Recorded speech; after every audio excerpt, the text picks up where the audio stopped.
Magandang araw mga kalagahino vlogs, panibagong araw, panibagong pakikibaka at panibagong pakikipagsapalaran na naman Dito tayo. nga pala kami dumaan sa kabilang kalsada ngayon para naman masilayan natin kung ano ng update sa ginagawang barangay covered court. Lampas isang buwan na rin pala tayong hindi nakakapag-update sa ginagawang covered court. Hindi ko na kasi maisingit minsan yung pagpunta sa school. Dahil halos araw-araw ay okupado talaga ang aming oras. Next time siguro at pipilitin ko na makapunta doon para naman makapag-update tayo kung ano ng mga nagawa o naitayo doon. Napakaganda nga pala ng panahon ngayon guys. Asul na kalangitan at napakaliwanag ng kapaligiran. Di wala ka rin makikitang senyales na uulan maghapon.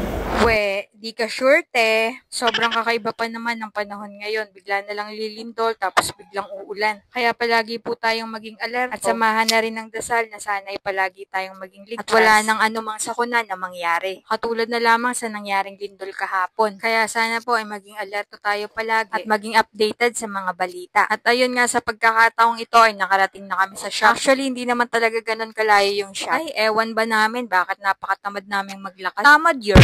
Nung tuluyan na nga kaming nakapasok ay eto, una ko munang binuksan ng shop. Sa mga bago pa lamang po pala na nakapanood ng aming video, kami po ay from Butag, Bulan, Sorsogon. Ang probinsya na kung saan kapag nandito ka na, malalaman mo na nasa Sorsogon ka na. Magaganda at malawak na kalsada. Walang eme, walang charot, totoong totoo po yan. Ayun, at nung nakapagbukas na rin ako dito sa office, ay inilagay ko na muna itong motor sa gilid para hindi masyado mainitan at makasagabal sa mga bibiling customer. Nung nakaupo na nga ako para mag-edit ay bigla akong nagulat dahil dumating si tatay. Humingi lang po ng konting tulong tapos umalis na rin. Hindi ko na nga pala muna sinimulan ng aking pag-i-edit dahil bumili na muna ako ng ulam para sa aming tanghalian. Dito nga lang pala yan sa malapit. Pero tingnan nyo naman, napakatamad talaga kasi nakamotor pa. Bumili na rin pala ako ng tinapay dahil hindi pa kami nagkakape ni madam.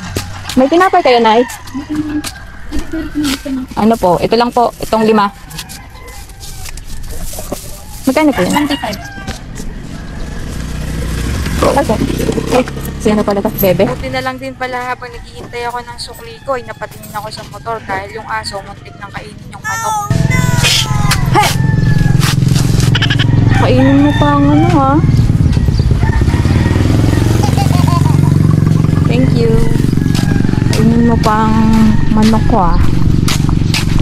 At kung nakaabot po kayo sa puntong ito ng aming video, ay thank you so much po. Palambing na rin po ng like, share, follow, and comment. Follow na rin po sana ang MGM Surveying and Mapping Services, Bulan Branch. Okay.